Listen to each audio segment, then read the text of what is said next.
Today I'll be showing you how to integrate a 6290 pneumatic push button with our 2011 series maglock. This is the 2011 series maglock, 12 or 24 volts, auto detect, 1200 pound holding force, the 12 or 24 volt power source that we're using here, and we're going to pigtail one of the legs of the normally closed contacts on your 6290 with the 2011.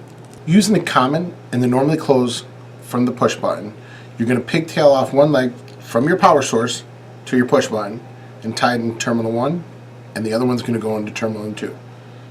Plug our power source in.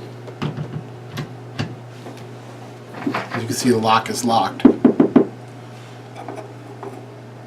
Hit your button on your push button, releases the mag lock, timer kicks in and it locks. That thing is not going anywhere. Now we're going to demonstrate the pneumatic timer on the 6290, 0 to 60 seconds, clockwise to increase it,